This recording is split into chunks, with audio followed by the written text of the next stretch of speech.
10th మ్యాథ్స్లోని pair of linear equations in 2 వేరియబుల్స్లో excise 3.2లో ఒక ప్రాబ్లం చూద్దాం మనం. ప్రాబ్లం వచ్చి ఏ fraction becomes 9/11 if 2 is added to both the numerator and the denominator. రెండో కండిషన్ వచ్చి if 3 is added to both the numerator and denominator it becomes 5/6. Find the fraction అన్నాడు. మనము let the numerator and the denominator of the required fraction వచ్చి x and y respectively అనుకున్నాం.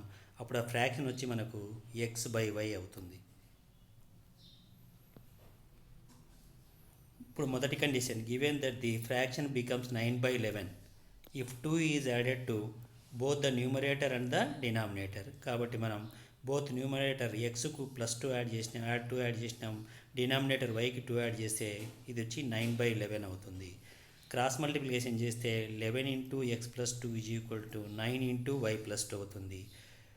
Bracket release చేస్తే 11 × x 11x, 11 × 2 22 = 9 × y 9y + 9 × 2 18 అవుతుంది. దీంట్లో 9yని RHS నుంచి LHSకు, 22ను LHS నుంచి RHSకు transport చేస్తే మనకు ఈక్వేషన్ వచ్చి 11x - 9y = 18 - 22 వస్తుంది. This implies of 11x - 9y = -22లో +18 పోతే -4 వస్తుంది.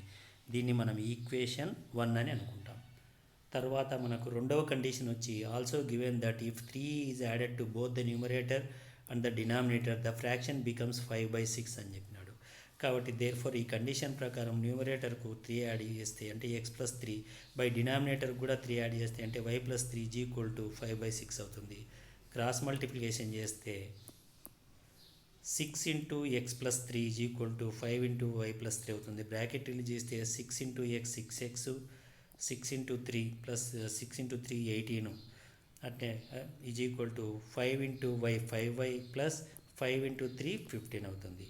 దీంట్లో 5yని RHS నుంచి LHSకు, 18ను LHS నుంచి RHSకు ట్రాన్స్పోజ్ చేస్తే మనకు అప్పుడు 6x - 5y = 15 - 18 వస్తుంది.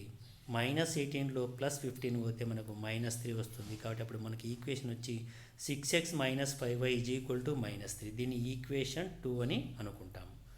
ఇప్పుడు మనం ఈక్వేషన్ 1 11x - 9y = -4లో -9yని LHS నుంచి RHSకు, -4ను RHS నుంచి LHSకు ట్రాన్స్పోజ్ చేస్తే మనకు అప్పుడు 11x + 4 = 9y అవుతుంది. ఈ ఈక్వేషన్ రివర్స్లో రాసుకుంటే 9y = 11x/4 అవుతుంది. 9ను LHS నుంచి RHS సైడ్ ట్రాన్స్పోజ్ చేస్తే అప్పుడు మనకు y = 11x - +4/9 అవుతుంది. దీన్ని మనం ఈక్వేషన్ 3 అనుకుంటాం. ఈ y = 11x + 4/9ను ఈక్వేషన్ 2లో మనం సబ్స్టిట్యూట్ చేస్తాం. Put y = 11x + 4/9 in equation 2. Equation 2 వచ్చి మనకు 6x - 5y = -3. అప్పుడు 6x - 5 y బదులు మనం 11x + 4/9ను సబ్స్టిట్యూట్ చేస్తాం. -3. LCM వచ్చి మనకు 9 అవుతుంది. అప్పుడు మనకు న్యూమరేటర్లో 6x × 9 - 5 × 11x + 4 -3 వస్తుంది. ఈ 9ను ఆ LHS నుంచి RHS వైపు ట్రాన్స్పోర్ట్ చేస్తూ LHSను సింప్లికేషన్ చేస్తాం. సింప్లికేషన్ చేస్తే మనకు అప్పుడు LHS సైడ్ 54x - 55x - 20 = -3 × 9 వస్తుంది. ఇక్కడ చూడండి 6x × 9 వచ్చి 54x, -5 × 11x వచ్చి -55x, -5 × 4 వచ్చి -20 వస్తుంది. అది ఇక్కడ రాసిన. ఇప్పుడు ఈ 54x - 55xను మనం సింప్లికేషన్ చేస్తే అంటే -55xలో +54x పోతే మనకు -x వస్తుంది. -20 = -3 × 9 వచ్చి -27.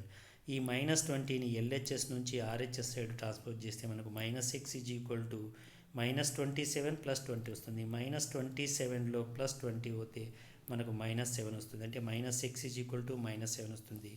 Minus minus get cancelled, x is equal to 7 వస్తుంది. ఈ x ఈజ్ ఈక్వల్ టు 7 వాల్యూను మనం ఈక్వేషన్ 3లో సబ్స్టిట్యూట్ చేస్తే, x ఈజ్ ఈక్వల్ టు 7ను ఈక్వేషన్ 3లో సబ్స్టిట్యూట్ చేస్తే ఈక్వేషన్ 3 వచ్చి y is equal to 11x plus 4/9. This implies of y is equal to 11 into x బదులు 7 సబ్స్టిట్యూట్ చేస్తాను ప్లస్ 4. 11 ఇంటూ 7 వచ్చి 77 ప్లస్ 4/9 అంటే y is equal to 77 plus 4 వచ్చి 81/9 అవుతుంది. క్యాన్సిలేషన్ ఇస్తే 9 1 జా 9 9 జా అంటే 9/1 అంటే y వాల్యూ వచ్చి 9 వచ్చింది. కాబట్టి మనకు x is equal to 7 and y is equal to 9 వచ్చినాయి. కాబట్టి మనకు required fraction is equal to x/y అంటే 7/9. ఇది మనకు కావాల్సిన ఫ్రాక్షన్. సేమ్ ప్రాబ్లం మీరు ఒకటి ట్రై చేస్తే ఇటువంటి ప్రాబ్లం ఎప్పుడన్నా వచ్చినా కూడా మీరు చేయడానికి వీలవుతుంది. చూడండి, ఏ fraction becomes 1/2 if 2 is added both the numerator and the denominator. రెండో కండిషన్ వచ్చి if 4 is added to the both numerator and denominator it becomes 7/12. Find the fraction. మీరు ఆన్సర్ను కామెంట్ సెక్షన్లో పోస్ట్ చేయగలరు.